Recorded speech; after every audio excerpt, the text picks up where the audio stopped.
Bonsoir à tous chers amis et bienvenue pour ce 89e Behind the Ring.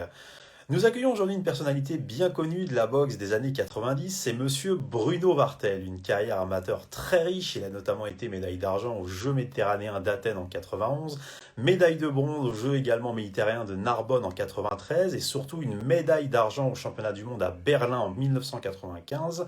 Un personnage bien connu, il a également une carrière pro avec 27 combats, 22 victoires. On va détailler tous les passages de sa carrière dans cette interview.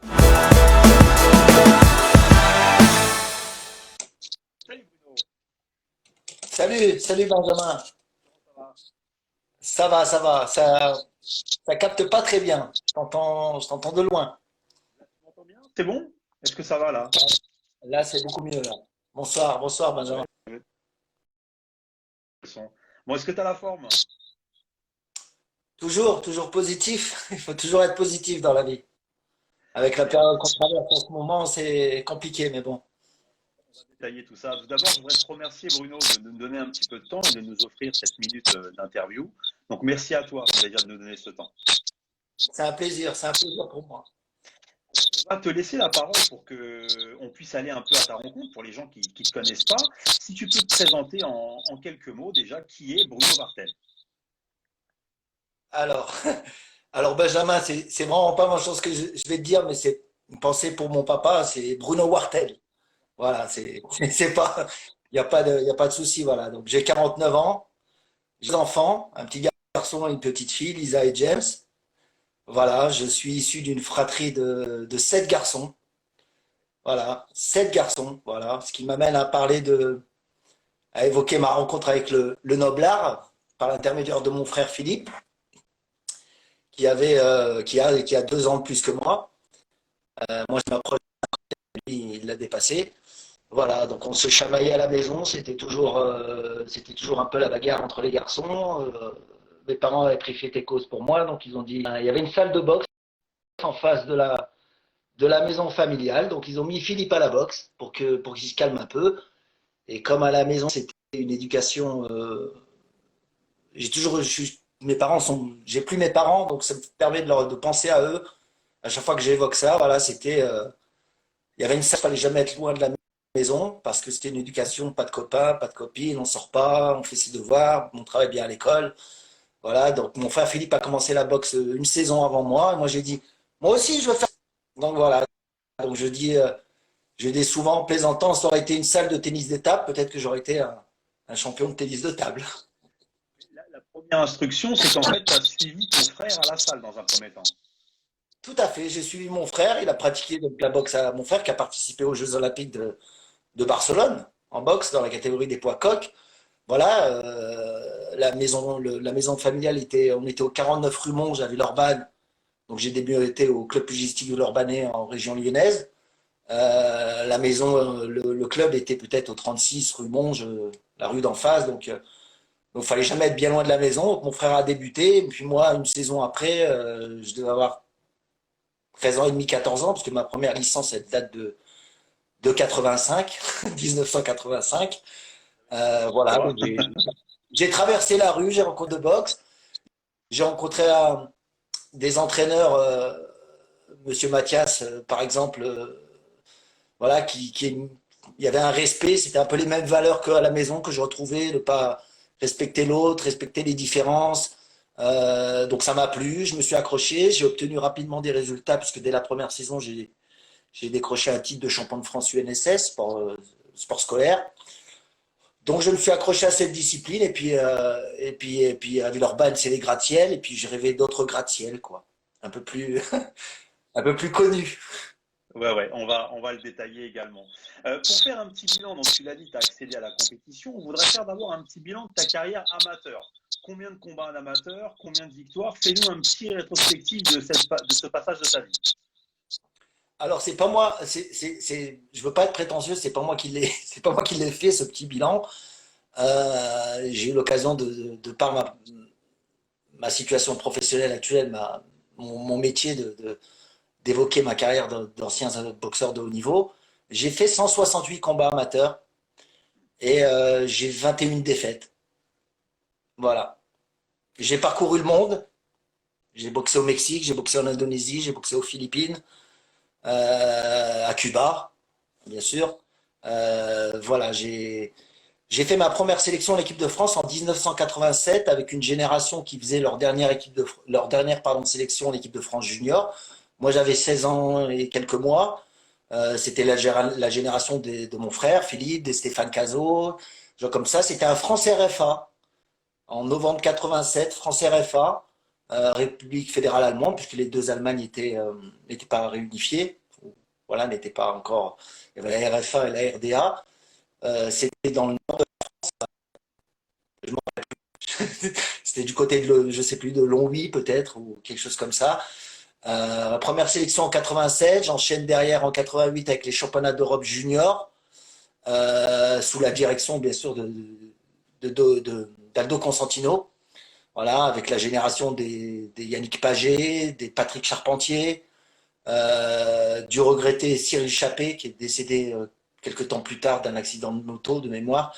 Voilà, j'ai intégré l'équipe de France en 87. En 88, j'ai participé au championnat d'Europe junior. En 89, je participe au championnat du monde junior à Porto Rico avec l'ami Nordine Mouchi qui devient champion du monde junior Ah oui. à Porto Rico. Voilà quoi. Et puis derrière, 90, je suis champion de France à 18 ans et 2 mois senior chez les poids coqs. 91, 92 chez les poids légers. 94 chez les poids légers. Voilà, j'ai passé 9 ans en équipe de France, voilà, de l'âge de 15 ans, 15, 16 ans, non, de l'âge de 16 ans à 25 ans, voilà, j'ai passé 9 ans en équipe de France avec des entraîneurs magnifiques qui m'ont laissé que des bons souvenirs. Marcel Laurent, Aldo Constantino, Dominique Nato, avec qui on a fait des choses un peu dingues.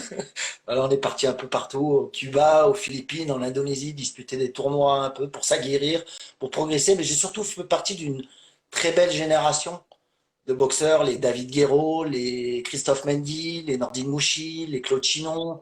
On peut se dire que c'était un peu les pionniers un peu de la boxe anglaise en France qui ont décomplexé un petit peu la boxe française, j'ai envie de dire. En toute modestie, pour avoir échangé plusieurs fois avec les personnes que j'ai citées auparavant, on était des précurseurs. Voilà, on était des précurseurs. Lorsque Dominique Nato a repris les rênes de l'équipe de France en 1992, on a multiplié les stages à l'étranger, on a multiplié les compétitions internationales dans des pays où la France n'allait jamais, Indonésie, Philippines, Thaïlande, Cuba. Voilà, une génération où chacun tirait l'autre vers le haut.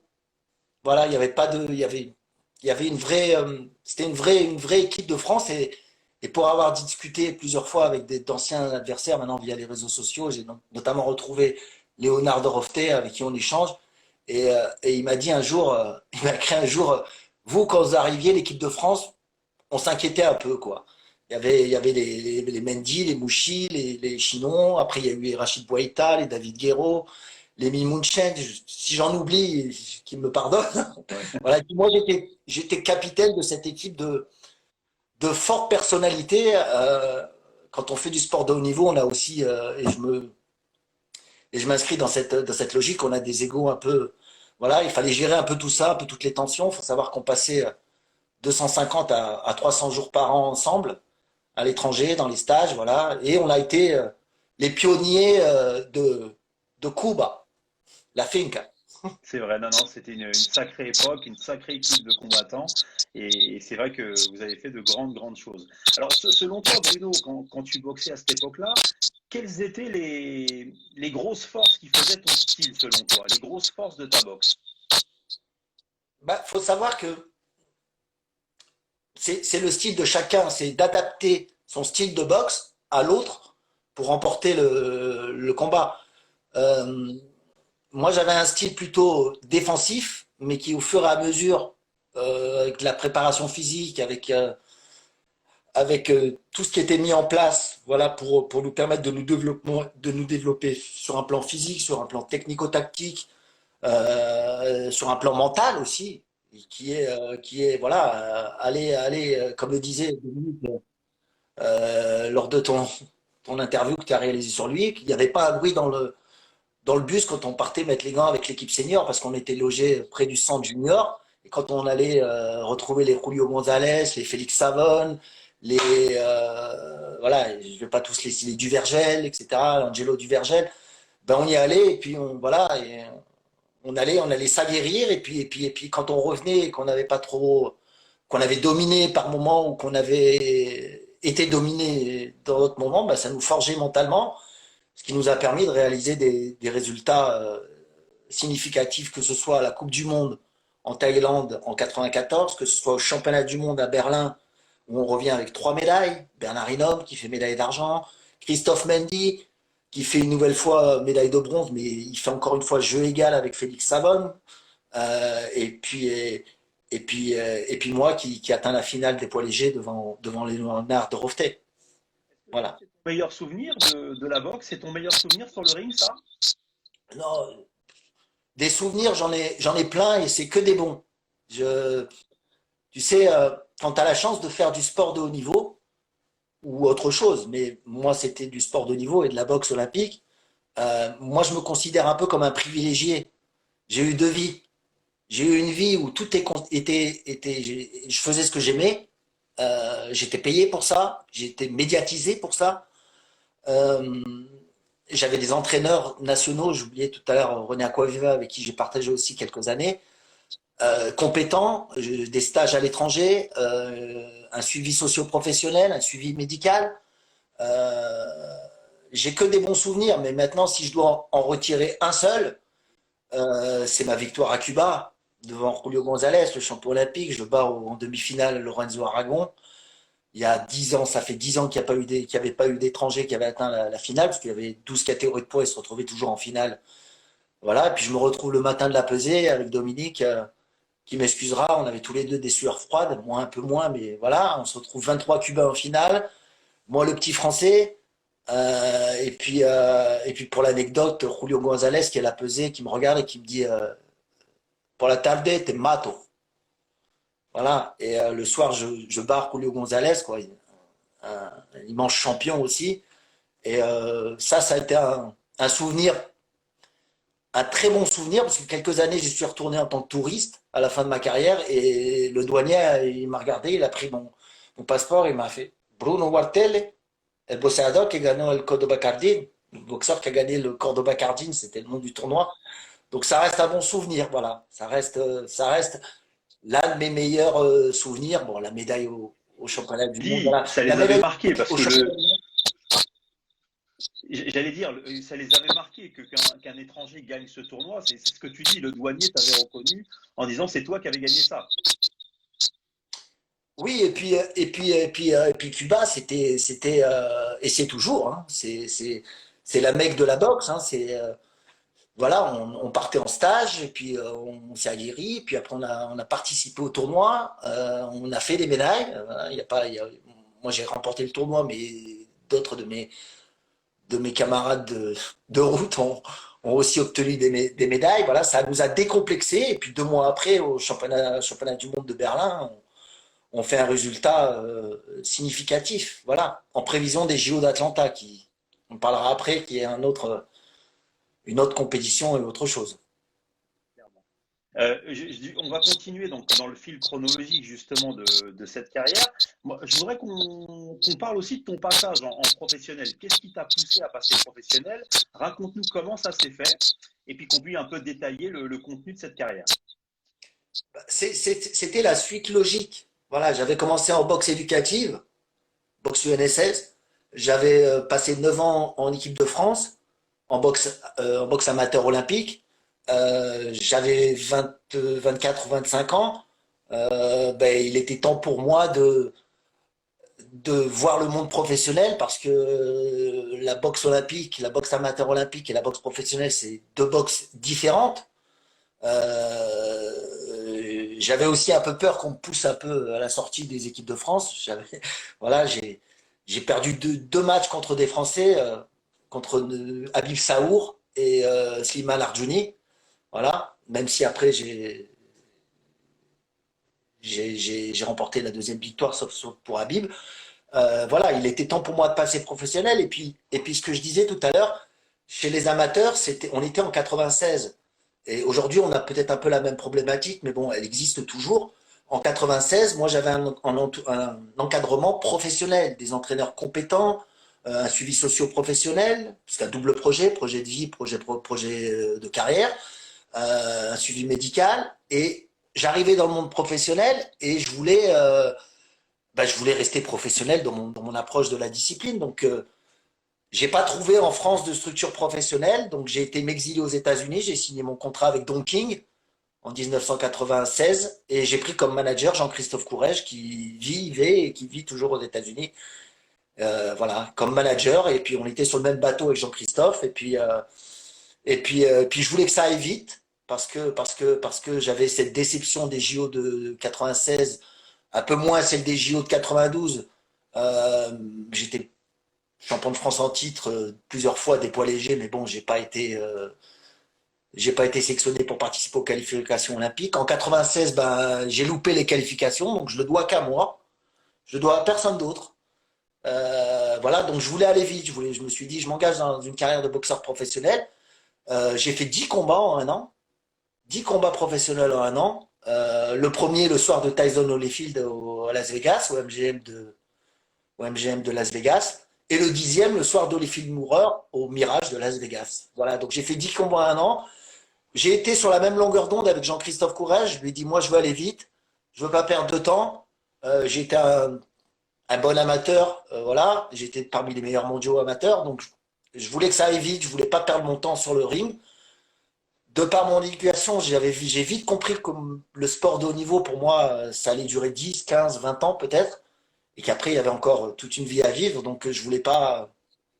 Je voulais réussir, y arriver et terminer sans regret, sans être aigri. Et puis, je pense que c'est ce que j'ai réussi à faire, quoi. J'ai que des bons souvenirs, que des bons souvenirs.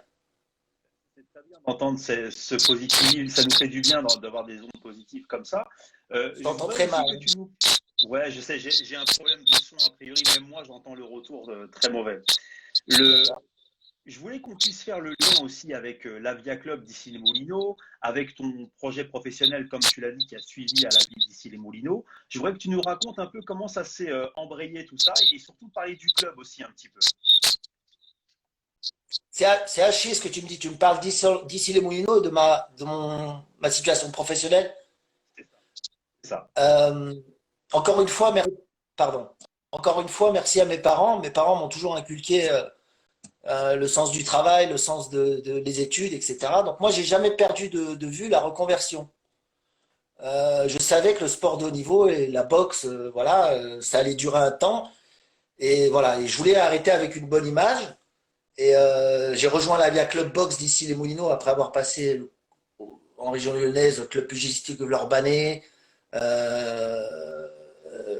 Je ne vais pas tous les citer, mais Vienne Box, le Full Contact Gym Vienne Box. Je suis arrivé en région parisienne à l'âge de 19-20 ans. Et en fait, j'ai commencé ma carrière professionnelle, j'ai privilégié ma carrière professionnelle. J'ai perdu une demi-finale mondiale devant Louis Leja, un titre IBF, voilà, aux États-Unis, de juge à 1, un combat très violent. Donc, je me suis dit, bah, commence à penser à ta carrière. Titulaire d'un brevet d'état de deuxième degré, bah, je me suis rapproché de la municipalité d'ici les Moulineaux. J'ai commencé comme éducateur sportif dans les écoles, le hors temps scolaire, l'école d'initiation sportive, la prévention pour les jeunes qui ne peuvent pas partir en vacances, l'été notamment. Voilà, bah, ça s'est bien développé. J'ai développé un peu la section boxe éducative du club d'ici les Moulineaux, la Via Club Box, club historique. J'encadre encore tous les mercredis, je ne dis pas j'entraîne, j'encadre encore tous les mercredis cette section. Aussi, c'est que pour toi, c'était très important de continuer à entraîner l'équipe. On est bien d'accord, de jeunes. J'ai pas, ça a bugué. Je disais que pour toi, c'était très important d'encadrer cette équipe de jeunes et que ça te tenait à cœur. Bah, ça me tenait à cœur et ça me tient toujours à cœur, puisque aujourd'hui, après avoir intégré la fonction publique territoriale, en qualité de chargé de mission, développement des sports de combat, ensuite communication, et ensuite bah, j'ai passé des concours de la fonction publique territoriale, et depuis 2012, Je suis directeur adjoint du service des sports, je suis cadre de la fonction publique. Voilà, mais je continue tous les mercredis à m'occuper de l'école de boxe du club. Voilà. C'est un plaisir pour moi, c'est une bouffée d'oxygène, c'est une bouffée d'oxygène hebdomadaire de se retrouver au contact de jeunes, de voir leurs difficultés. Alors, c'est plus les mêmes qu'il y a 20 ans. C'est plus un besoin de canaliser, c'est plutôt aujourd'hui un besoin de motiver les jeunes, de leur faire prendre confiance en eux. Voilà. Et c'est toujours un plaisir pour moi d'y aller le mercredi. Bon, je suis accompagné maintenant d'un jeune boxeur de la première génération qui doit nous suivre, à Marc, qui avait 9 ans à l'époque, qui prend le relais petit à petit parce que bon, à un moment donné, faudra passer la main aussi. C'est intéressant, effectivement, ce que tu évoques sur les jeunes, ils n'ont pas les mêmes besoins, c'est pas les mêmes jeunes. C'est vrai que c'est très intéressant de comprendre ça aussi. Je voudrais te poser une question. On arrive à la fin de l'interview, Bruno. Je voudrais avoir ton avis d'ancien aujourd'hui sur le niveau de la boxe actuelle en France. Qu'est-ce que tu en penses? Qu'est-ce que tu penses de nos boxeurs? Quel regard tu as aujourd'hui sur le niveau de la boxe en France? Alors, c'est une question très intéressante, mais à la fois très difficile. Euh, Moi, j'ai pour principe, Benjamin, et j'ai toujours eu ce principe, je compare pas les époques. Et je suis qui pour comparer les époques? Euh, voilà, aujourd'hui, aujourd'hui, on a une génération, voilà, on a, tout à l'heure, tu le disais, on est un peu les pionniers, on a été les précurseurs, on a décomplexé la boxe amateur, les Christophe Mendy, les Nordine Mouchi, enfin voilà, les Rachid Boïta, les Bill Mouchent, je peux pas tous les citer parce que je vais en oublier plein. Les Jean-Paul Mendy aussi, voilà, mon compagnon de chambre durant toutes ces années. Voilà, voilà, et on arrive à Atlanta et moi je participe pas, Bernard Hinault il participe pas. On revient sans médaille, Christophe Mendy il se fait disqualifier en quart de finale. Et derrière, je vais pas me placer, je vais pas me mettre à sa place, mais Dominique Nato, a utilisé cette génération aussi pour les résultats, pour Sydney, les résultats qui ont suivi. Sydney, avec la médaille d'or et la médaille de bronze de Jérôme Thomas, qu'il ne faut pas oublier aussi. Il y a 2 médailles. Derrière 2004, c'est pareil. Il y a Jérôme Thomas qui fait vice-champion olympique, qui perd devant Gamboa, de mémoire, en finale. La génération 2008, avec des médailles encore au JO de 2008. Bastille, En argent. voilà. Euh, voilà, donc voilà, on a un modèle Pour à les plus utiliser. jeunes. Ah, voilà, on a émis on a fabriqué un modèle de performance. Voilà, et la performance, et je le répète, elle n'est pas individuelle. Quand tu es dans une équipe de France de boxe, surtout dans les sports de combat, si c'est pas soudé, s'il n'y a pas un groupe soudé, s'il n'y a pas un groupe qui accepte la douleur, qui accepte le sacrifice d'être 250 jours par an à l'étranger pour forger son futur palmarès, ben, ça marche pas. C'est une équipe. Voilà, c'est une équipe avec, et j'associe les docteurs, j'associe les kinés, j'associe les entraîneurs nationaux. Voilà, moi je le dis, je suis un privilégié, je le répète. Vraiment, j'ai vécu une super première vie. Ma deuxième vie, elle me donnera jamais autant de plaisir que la première. Mais je suis, on m'a, on m'a entouré, on s'est occupé de moi. Maintenant, je remplis une mission de service public et j'essaye de développer le sport dans ma commune. Arrive bientôt, c'est les JO de 2024, donc va falloir que les équipes de France brillent. Et si nous, petits éléments, on peut accompagner et aider, et ben voilà, c'est ça mon rôle aujourd'hui, c'est d'accompagner les autres et d'aider, que ce soit les enfants, que ce soit voilà, c'est ce qui guide ma continuité dans la boxe. Je dis souvent que la boxe, c'est un des rares sports individuels qui se gagne en équipe. Et ce que tu es en train de décrire ça, c'est exactement cette définition, c'est de dire que on peut aider par le passé à pousser nos jeunes aujourd'hui à être en avant. Et ça, c'est grâce au travail de nos anciens et de tous les gens qui sont autour à travailler dans l'ombre et dont tu fais partie. Et je te félicite effectivement pour ce parcours de pionnier. Et Non, merci à toi pour tout ce que tu as fait pour la boxe en France. c'est un plaisir. Tu sais, Benjamin, le monde du sport, tu as un athlète, tu as toute une équipe autour qui est là pour son bien, et tout le monde doit marcher dans le même sens, doit fonctionner dans le même sens, avec un objectif commun. C'est un peu le monde de l'entreprise aussi. l'entreprise, c'est un peu pareil. On va dire, tu as un directeur, tu as un chef d'entreprise, tu as des adjoints qui coordonnent et tout le monde doit avoir le même objectif pour atteindre, décrocher ce marché, décrocher. Voilà, on est un peu, c'est un peu deux mondes parallèles. C'est un peu, voilà, et c'est ce qui me plaît, d'aider l'autre, d'accompagner l'autre. L'autre t'apporte aussi beaucoup, permet d'avoir du recul sur ce que tu engages. Et c'est toujours un plaisir, voilà, c'est toujours un plaisir de, de continuer à transmettre et de recevoir aussi. Très gentil à toi. Vraiment, Bruno, c'est toute ta personnalité, cette générosité. Je voudrais vraiment te remercier pour le temps que tu nous as donné à partager ce moment d'histoire. Et vraiment, merci à toi. Je te laisse le mot Merci de à la toi. fin. Non, Merci à toi. moi, c'est moi qui Non, suis non, c'est honoré de ta vrai. présence.